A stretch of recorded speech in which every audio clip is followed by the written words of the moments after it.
Boa noite, voltamos com mais um bate-papo com Júlia Almeida Bailey e no programa de hoje nós vamos falar mais uma vez sobre aceitação. Nesse programa nós trazemos sempre informações sobre epilepsia que buscamos desmistificar cada vez mais. E vamos começar com a sempre me incomoda esses nomes, me incomoda não, eu fico assim meio confusa. Neuropsicóloga Nívia Collin. Ela orienta, ela formou grupos no Facebook onde oferece apoio às mães e orienta sobre a doença. Seja bem-vinda, Nívia. Boa noite, tudo bem, Júlia? Boa noite, tudo bem, e você? Tudo jóia. Um prazer estar aqui com você. Um prazer estar aqui com você também. Nívia, muitas pessoas falam sobre aceitação, mas algumas apenas convivem com a doença. Existe diferença entre conviver e aceitar? Júlia, eu acho que cada pessoa tem um momento, né, da notícia e nem sempre a pessoa aceita a condição, né? Ela convive, mas ela não aceita. E tem uma grande diferença, porque quando a gente passa a entender, deixa de negar aquele diagnóstico, para você aceitar, você tem que ter muito conhecimento do que é que você está vivendo, o que é a condição que vai caminhar contigo a vida toda, ou com seu filho, enfim, ou com seu parceiro, né, sua esposa, seus pais, né? Então, ao meu ver, existe muita diferença, sim. Porque, na grande maioria das vezes, as pessoas, quando recebem o diagnóstico, pensam assim, por que comigo? O que é que eu fiz? Por que tinha que acontecer isso nesse momento, né? E por que não comigo? Por que só com o meu vizinho? Por que só com o próximo? Então, olha a diferença, né? Quando a gente passa a olhar para dentro e aceitar essa condição como não sendo diferente, que pode acontecer com qualquer um, e que se fosse com seu vizinho, ou fosse com o filho de uma amiga, ou fosse com um sobrinho, como é que você reagiria? Né? Então, essa condição é assim, você olhar para você, ou para sua família, no meu caso, com meu filho, como se fosse com o outro, como é que eu agiria? Eu seria cordial? Eu seria empática? Eu teria aceitação? Então, eu penso que a grande maioria das vezes as pessoas convivem e não aceitam porque elas não se olham como sendo qualquer pessoa. Não, eu seria cordial, eu entenderia, eu acolheria. Então, eu penso que às vezes o preconceito é mais nosso, mais de quem recebe o diagnóstico do que do outro. Se a gente passar a olhar com mais empatia, a gente vai perceber que somos só mais um. Por que só com o outro? Por que não comigo, entende? Todo preconceito vem da pessoa que tem, né, que primeiro tem que desmistificar esse preconceito de quem recebe, né, o diagnóstico. E como é o seu trabalho com quem recebe o diagnóstico? Como o que é, explica um pouquinho do seu trabalho, que quando eu falei no começo que eu fico confusa com os nomes, que é muito neuropsicóloga, né? Então, assim, me explica um pouco o que é ser uma neuropsicóloga. Na verdade, você me apresentou como uma neuropsicóloga que tem um grupo, e esse grupo chama Mães da Epilepsia. Então, como vocês, eu também um dia fui surpreendida com a epilepsia na vida do meu filho. E eu fiz todos esses questionamentos que eu falei anteriormente. Por que comigo? Por que com meu filho? Por que agora, aos 7 anos? Então, essa desconstrução do diagnóstico, eu precisei desconstruir para construir. Porque quando a pessoa recebe o diagnóstico e passa a tomar algumas medicações e passa a entender que existem algumas limitações, a gente precisa reconstruir este personagem, né? Quem era esta criança? O que ele passou a ser após o diagnóstico, né? E por isso, o trabalho que nós fazemos é um trabalho de acolhimento, de entendimento que aquilo pode passar, porque 70% das epilepsias têm um controle de fácil medicação, com 1 fármaco, 2 fármacos. No caso, na minha vida, não foram 20 fármacos. Então, nós tivemos todo esse processo de refratariedade, que eu costumo dizer que foram 20 crianças em uma só, porque cada medicação tem um efeito, uma sonolência, uma irritabilidade, a falta de coordenação, num processo de construção daquele ser. né, da final da primeira infância, então você tem que reconstruir, eu digo que é o luto daquele filho ideal. Então, o que a gente faz com as mães? É você passar a olhar para aquela criança que ela não é mais aquela que você idealizou, que, bom, na verdade, nem o filho é aquilo que a gente idealizou, né, mas passar a entender e caminhar juntos, né, e esse sempre foi meu lema, que a epilepsia não tem que ser a atriz principal, ela tem que ser coadjuvante. Então, você vai andar de mãos dadas, o principal é a pessoa, e você vai atuar no sentido de como é que eu posso viver hoje? É um dia de cada vez, né? Então, nós passamos por este processo, e o trabalho que a gente faz no grupo é mostrar para as outras mães que pode ser menos dolorido do que aquela notícia que eu tive que me machucou tanto, que me fez entender que é um dia mesmo de cada vez, porque a crise pode aparecer a qualquer momento, né? A qualquer hora, você pode fazer tudo direitinho, você pode tomar os remédios, dormir, se alimentar, enfim, e ela vem. Então, a gente faz um trabalho no sentido de não ficar esperando a crise vir. Vamos viver o hoje, preparar todo o entorno, para que essa pessoa seja acolhida, para que ela tenha o socorro necessário, mas que ela continue vivendo apesar da epilepsia, como qualquer outra condição de saúde, né? Então, é mais ou menos isso que a gente faz, com trocas de experiências entre as famílias, né, os profissionais, porque é um grupo muito grande, tem muitas pessoas participando, né? Fora os trabalhos que a gente faz de conscientização, na rua, vestindo roxo e mostrando o porquê do Purple Day, o que significa, né? Então, uma dica que você daria para as mães seria essa coisa de um dia de cada vez. Sempre, às vezes 1 hora de cada vez. E onde veio a neuropsicologia nesse sentido, né? A outra pergunta que você fez, eu já era psicóloga quando meu filho recebeu o diagnóstico, e foi através de busca de conhecimento, de entender o que é que a epilepsia podia trazer na vida, não só do meu filho, mas dos milhões de filhos que eu tenho. Tá aí a Jéssica, que não me deixa mentir, que eu falo que é uma filha da epilepsia, daí eu ganho netos da epilepsia, então eu sou chamada de mamãe, de vovó, porque a gente trabalha com essa questão de você pode ser mãe, faça o tratamento direitinho, né, conversa com o seu neuro, para o neuro conversar com a gineco, se previna para não ter problemas, né, e aí a neuropsicologia veio quando eu fui buscar mais conhecimento, para entender como a epilepsia pode trazer consequências, e quais são as consequências para cada caso individual, porque existem dezenas de tipos de epilepsia. Então, cada região do cérebro que tem uma cicatriz, ou que tem um foco irritativo, ele pode trazer quais consequências.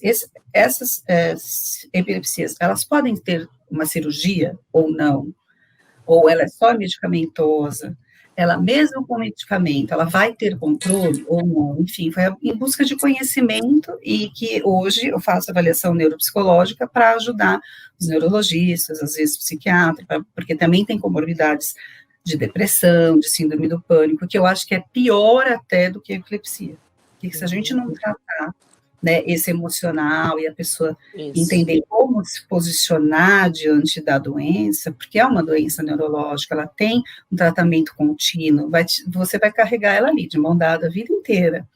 Então, você precisa aprender a lidar com ela e ser feliz. Acho que o lema das pessoas é assim, o que é que eu quero para a minha vida? Como que eu faço para buscar a minha felicidade, né?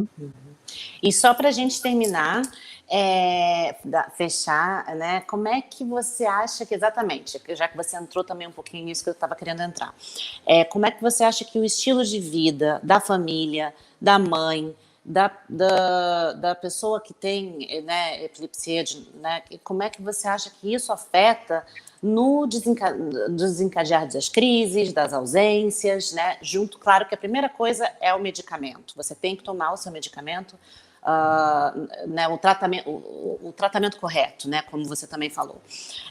Mas como você acha que, né, essa coisa de superproteção ajuda ou não, porque também a gente falou isso um pouquinho em episódios passados, né? Jogar para o mundo, essa coisa da criação, como isso afeta o portador da doença? Afeta diretamente em tudo, né, Júlia? Principalmente se tratando de crianças.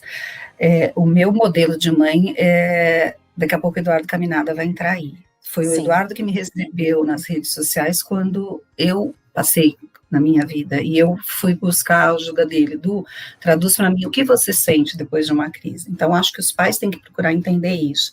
Durante a crise, é óbvio que os primeiros dias é muito difícil, os pais não conseguem se controlar, ficam com medo.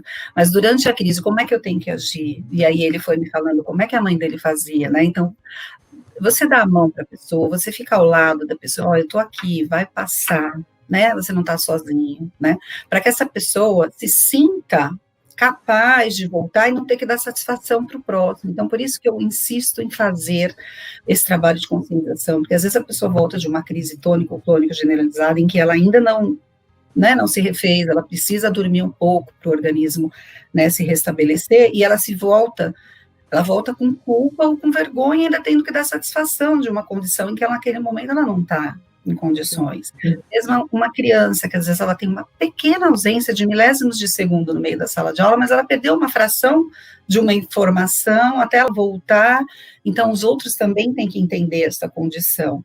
Então eu acho que este trabalho, no sentido da pessoa se conscientizar do que ela tem e entender que isto é comum e que não precisa ter vergonha, demora um processo, é muito longo. Então, eu acho que o muito importante é o trabalho do neurologista, óbvio, em conjunto com uma terapia, uma aceitação, aprender, né? E neste sentido, da pessoa não se culpar e a família não superproteger. Para isso acontecer, a gente tem que fazer um trabalho em conjunto com a escola.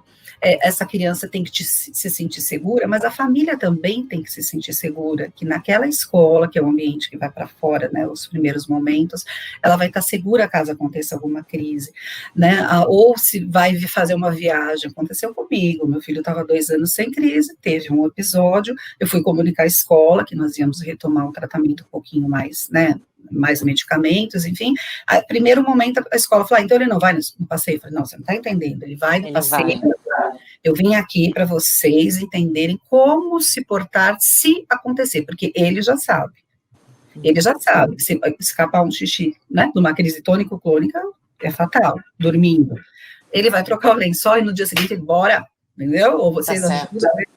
Então, assim, as pessoas não têm que estar num passeio. Digamos que estão no Parque do Ibirapuera, passeando, aconteceu uma crise e tal, às vezes rápidas, né, as crises do Edu, daqui a pouco ele vai falar, são 10 segundos, bora, vamos tirar uma caminhada, não vir embora, porque as crianças se sentem culpadas, né? Inferiorizadas, vítimas, isso eu acho péssimo. As famílias vêm embora por causa, às vezes, de uma crise de 10 segundos, é diferente de uma crise um pouco mais complexa, a criança precisa dormir, mas eu já vi famílias que põem a criança para dormir no carro, espera sem refazer, bora brincar, porque a criança não tem que sentir vergonha, a família inteira deixa de fazer um passeio, a criança se sente culpada, o adulto se sente culpado, então a gente, enquanto família, a gente tem que criar ambiente para que isso aconteça. Não é fácil, Júlia, hoje eu falo, porque são 10 anos, com todo um trabalho que a gente faz, no começo não é fácil, por isso que nós estando unidos, um ajuda o outro para passar essa informação, que vai passar, que é uma questão de conscientização e que a gente precisa viver, né? Isso. Que bom. Muito obrigada, Nívia. Queria conversar mais um pouquinho com você, mas vamos falar com o Edu, que já conversamos, mas acho que ele vai ter muito para agregar, inclusive nesse gancho que a gente pegou aí, tá bom? Muito obrigada. Imagina, obrigada eu, beijo. Beijo. Então agora eu vou chamar o Eduardo Caminada. Vem, Edu. Que também possui uma página no Facebook, Viva com Epilepsia, mas eu quero falar do Purple Day. Eu gosto disso, eu gosto dessa parte. Que ele é a pessoa que trouxe o Purple Day para o Brasil. Eu acho isso tão importante falar e ficar frisando isso, né? Acho que é um capítulo muito importante da sua história, né? E tem o Viva com Epilepsia, né? Conta um pouquinho, Edu, aquilo que a Nívia estava falando, das suas crises, dessa coisa de ser resiliente. Eu acho que isso é uma grande virada na epilepsia. Em vez de se vitimizar, essa coisa assim, eu também tenho as ausências, né? Eu fiz um trabalho agora durante a pandemia que foi todo, ele foi todo online, óbvio, e eu consegui, vendo, tendo que voltar para ver as gravações, para pegar as notas e tudo, né, eu via que eu tinha pequenos, pequenas ausências de segundos, e ninguém percebia, assim, eu tenho, óbvio que pessoas muito perto de mim percebem quando eu tenho, né, mas assim, são micro ausências. Então fala um pouquinho de você e de como você se sente tendo isso, né? E você, eu Bom, voltava e continuava, né? Eu estava ali no mundo da é, lua, como se estivesse ali, e continuava na entrevista, continuava no trabalho, fazendo o que eu estava fazendo, mas eu estava tendo microausências. é. Então, Júlia, boa noite. Primeiro, eu queria Boa agradecer noite. novamente a oportunidade de estar aqui conversando com você. É um grande prazer Grande prazer. poder estar dividindo, né, conhecimento com você e com todas as pessoas, porque, na verdade, esse conhecimento não é uma coisa que só vai, é uma coisa que vem para a gente, é muito importante, né? E eu acho que o melhor de toda essa história, né, que a gente traz, que a gente conversa aqui, é o fato de poder falar para as pessoas exatamente isso, né? Que nada vem por um acaso, como a Nívia falou, nada é uma coisa que acontece de uma hora para outra. É preciso um tempo, é preciso a gente ter um autoconhecimento do que a gente está passando, para depois a gente poder querer levar alguma coisa para os outros, né? Então é muito. E mesmo assim, em todos os momentos, que eu vejo que hoje, conversando com você e vendo as pessoas falarem, eu também aprendo muito com isso, né? Então, aliás, eu acredito que a vida é um eterno aprendizado, né? Então, quem acha que sabe tudo de uma hora para outra, eu acho que essa pessoa ela se perde um pouco no tempo, né? Então, eu tenho epilepsia desde 3 anos de idade.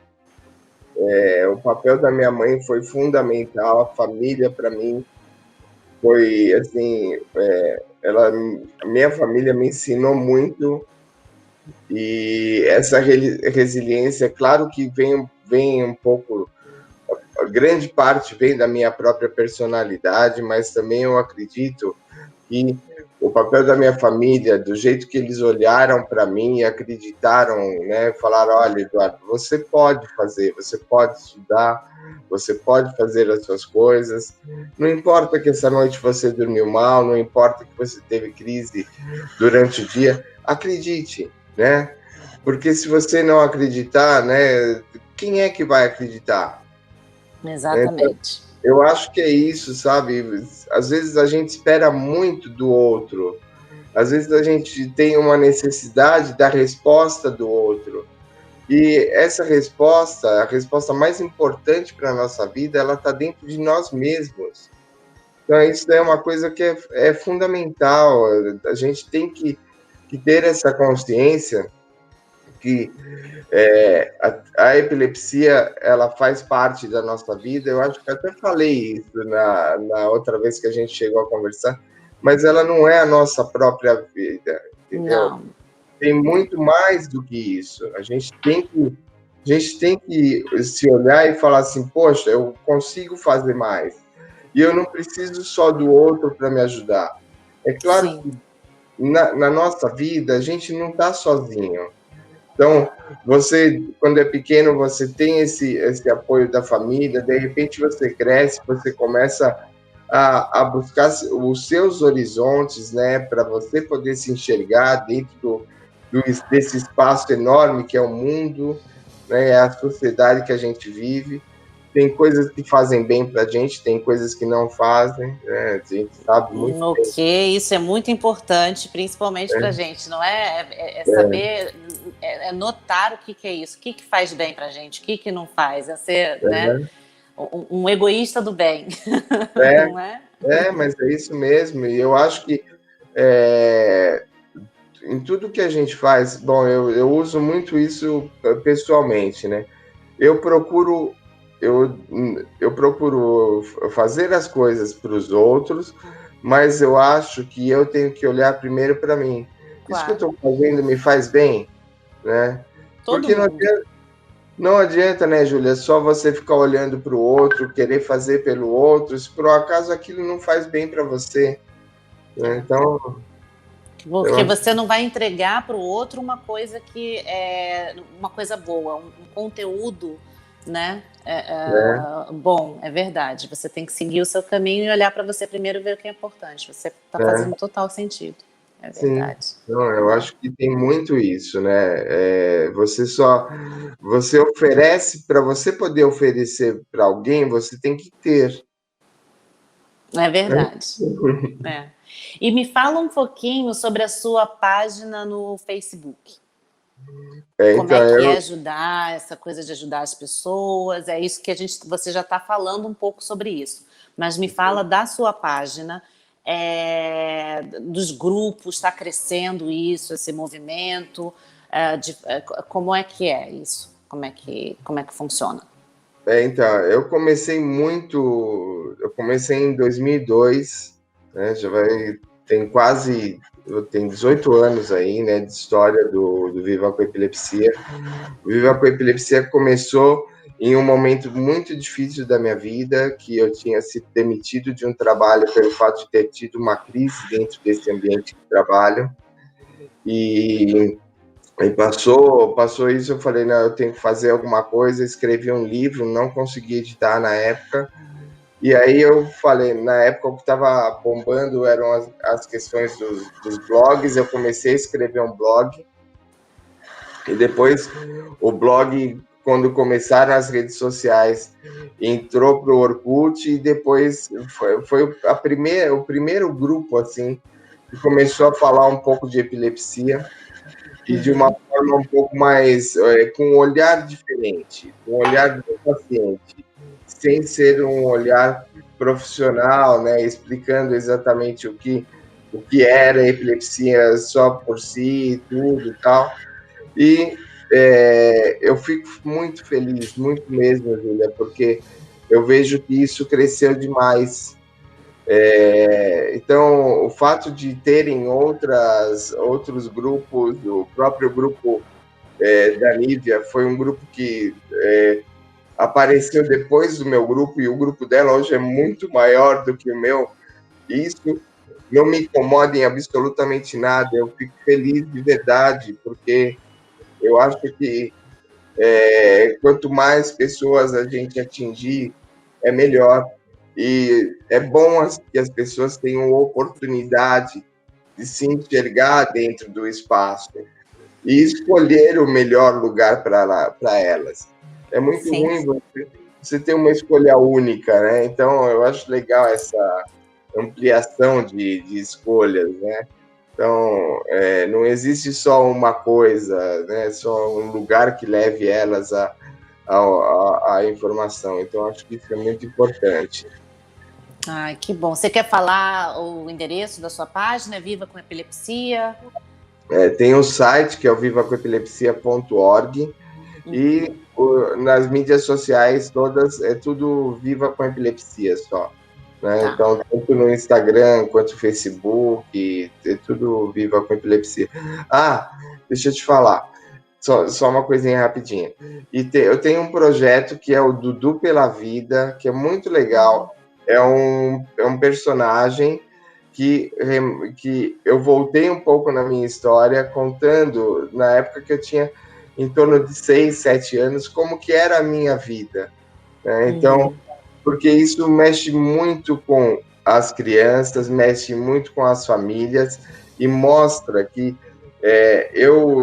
quando eu tinha essa idade, que foi principalmente a idade que eu entrei na escola, tudo, e a minha mãe, ela conversava muito comigo, e ela fazia com que eu acreditasse nessa história, com que eu acreditasse que era possível seguir adiante. Então, eu acho muito legal ter o Dudu, porque o Dudu, aliás, foi muito difícil para mim falar sobre o Dudu, porque hoje eu sou um adulto, e então eu tive que voltar naquela linguagem, né, do Dudu. Eu acho muito legal poder, é um exercício pessoal e é uma forma de poder mostrar para as pessoas, principalmente para as famílias, que elas podem acreditar nos filhos, tudo, tal, independente da epilepsia. Edu, eu particularmente sou fã do seu trabalho, acho sua história linda e é muito interessante sempre conversar com você, porque você está sempre adicionando, por exemplo, essa história agora que você, o Dudu, por exemplo, é uma nova coisa que você trouxe, está trazendo, um novo projeto. Você está sempre trazendo projetos muito criativos e muito interessantes e fortes, né? Para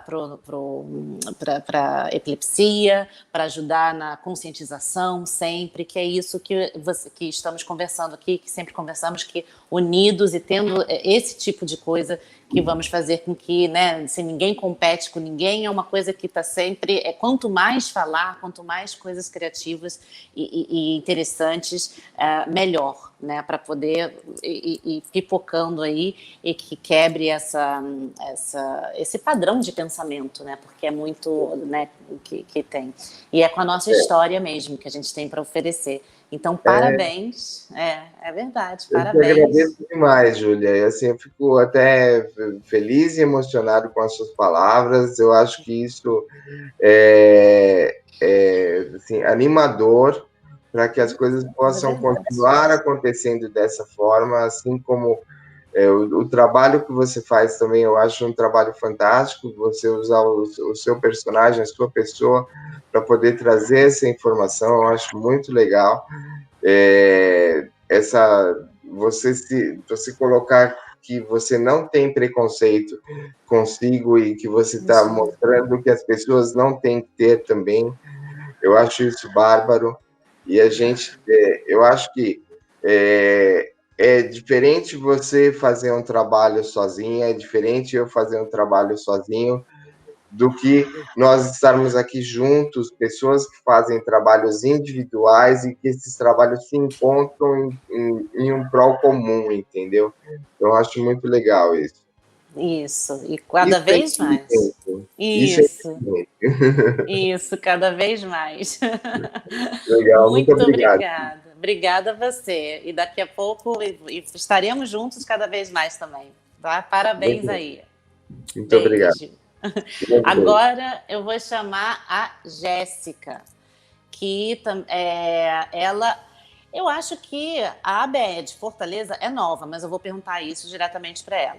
Ela trouxe um conhecimento sobre epilepsia gigante para dentro da casa e poderia nos contar um pouco sobre esse conhecimento. Jéssica, venha. Olá, boa noite a todos. Boa noite. Primeiramente, eu queria agradecer muito, né, o convite novamente e falar sobre isso para mim é muito emocionante, é muito para mim é uma honra estar junto com vocês, sabe, ter aceitado o convite para ser representante da ABE. O seu trabalho, como o Edu falou, é fantástico, sabe, estar aqui junto com vocês todos. A Nívia, que é uma mãezona, assim como ela falou no início, o Edu também é uma inspiração também. Eu tive a oportunidade de, antes de começar a falar sobre, antes de usar o meu nome e tudo, tive a oportunidade de participar no mês das festas juninas de uma festa online que ele fez e está um pouco mais próximo dele, sabe? Então, assim, são experiências muito enriquecedoras e hoje está falando sobre, já está fazendo esse trabalho já há quase 5 meses, um pouco mais, está sendo a cada dia renovador, assim como a maioria das pessoas, eu não falava sobre o assunto, realmente a questão do preconceito começar de dentro é verdade, a gente coloca muito no outro o que a gente pensa de si mesmo, ou então o que a gente vê dentro de casa. Eu tinha muito em casa, eu já fui diagnosticada com epilepsia há 8 anos e eu tinha muito isso em casa. Os meus familiares não aceitavam o diagnóstico, minha mãe nunca aceitou o diagnóstico, eu nunca consegui ter uma conversa com meu pai sobre epilepsia.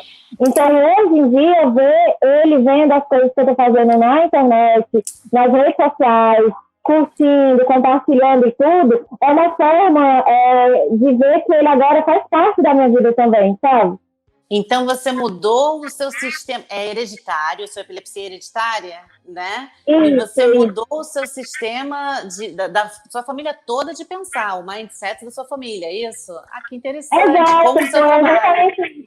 Foi exatamente isso. Quando eu recebi o diagnóstico, para mim foi muito difícil, assim como a maioria das pessoas. Eu costumo dizer que ninguém sai pulando de alegria quando você recebe um diagnóstico de epilepsia. Então, isso é normal, cada um tem seu tempo.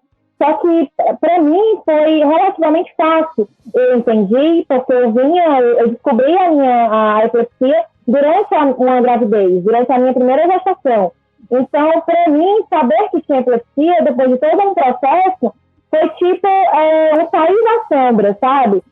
E conversando com os médicos, a gente foi entendendo que eu já tinha tido, na infância, na adolescência, alguns episódios que poderiam ser sim, só que eram tão sutis que eu poderia nem culpar meus pais de não terem olhado, sabe?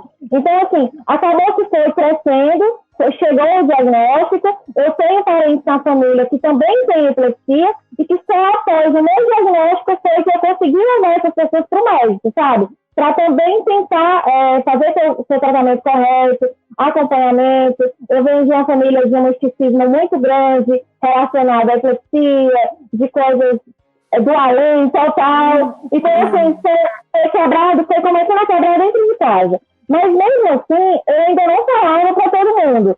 Eu costumo dizer que é uma gesta antes da epilepsia e uma gesta após a epilepsia. Por quê? Porque a epilepsia me trouxe qualidade de vida em vários fatores.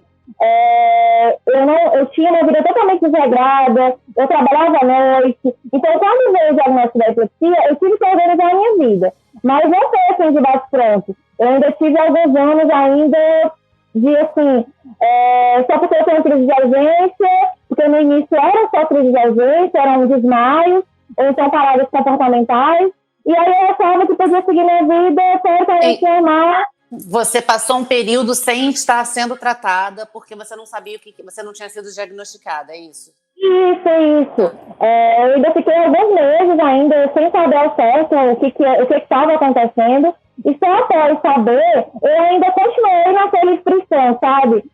Eu só vou parar aqui, se eu vou ter uma ausência e vou voltar de novo, então tá tudo bem. Eu não tinha as crises convulsivas generalizadas, né? Então, para mim, estava tudo muito distante. Eu estava tomando medicação, mas tudo bem. E aí, quando começaram as convulsões mesmo, generalizadas, no ambiente de trabalho e tudo mais, foi que eu realmente caí em si. Eu tinha que mudar a minha vida, eu tinha que mudar a rotina, tinha que ter uma qualidade de vida realmente, de sono, de saber, de me conhecer melhor. Eu já tinha aura, mas eu não entendia o que era aura, porque eu não me deixava entender.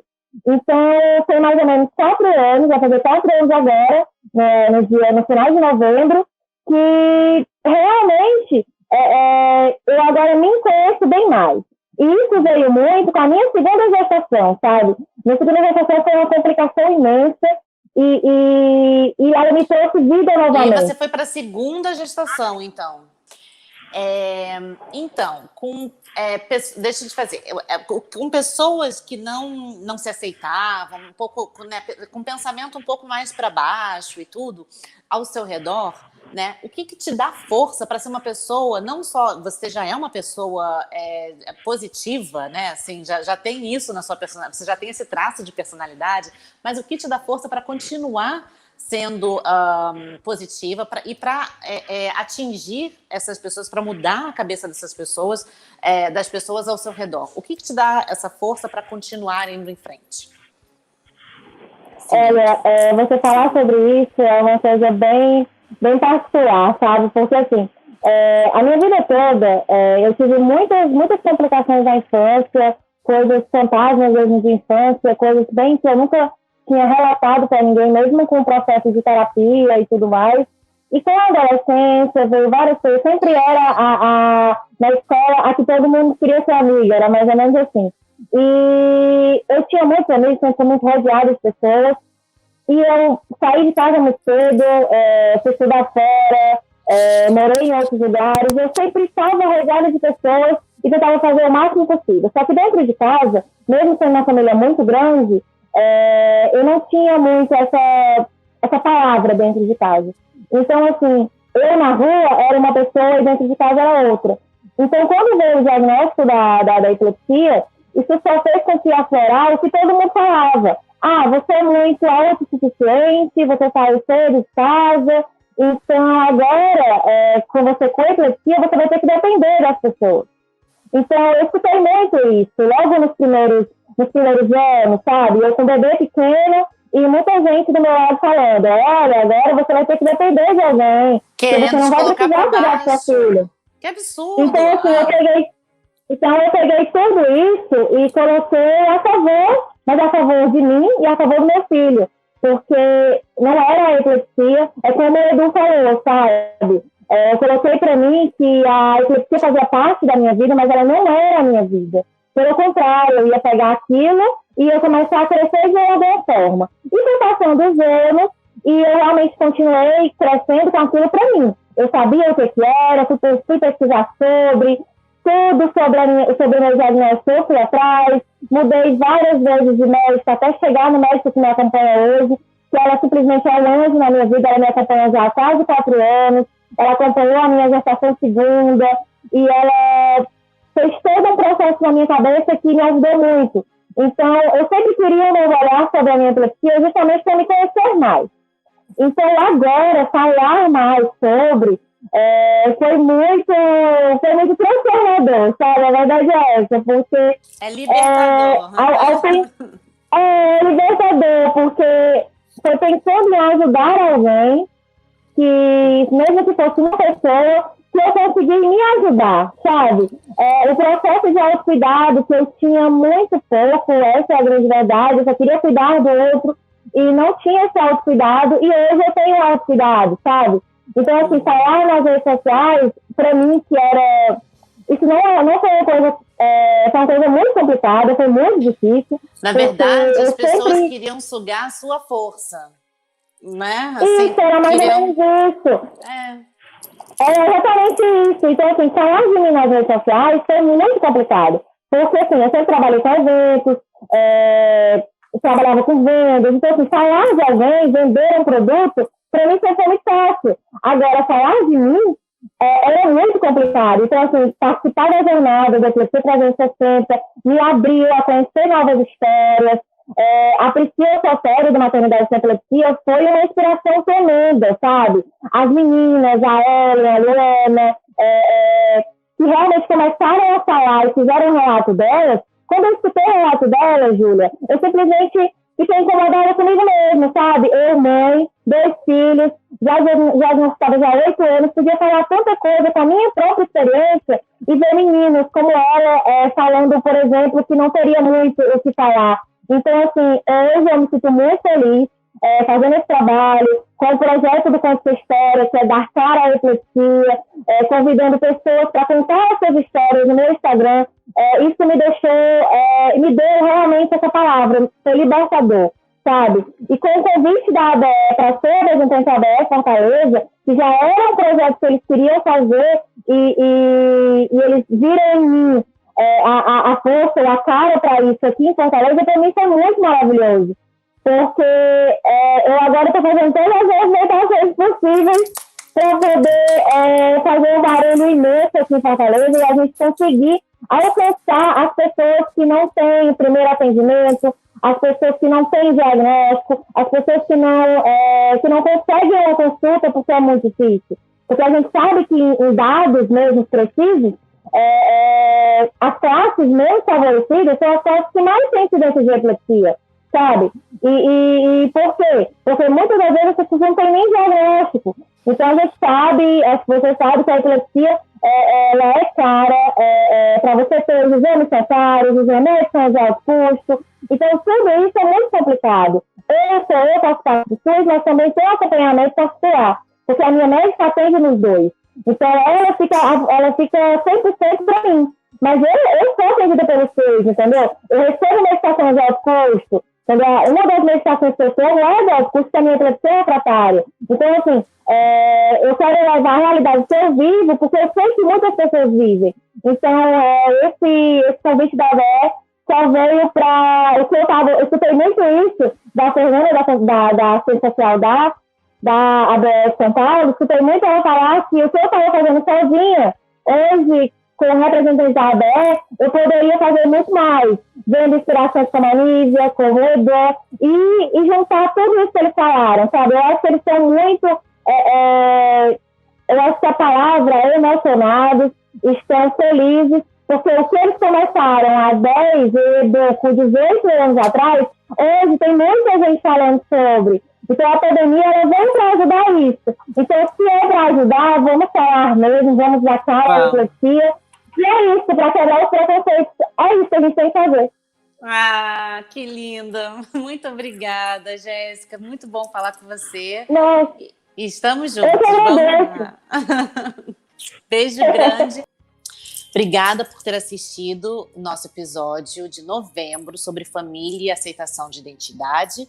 E em dezembro temos sobre gatilhos de crise depois das festas, depois das festas, tá bom? Beijo, até dezembro.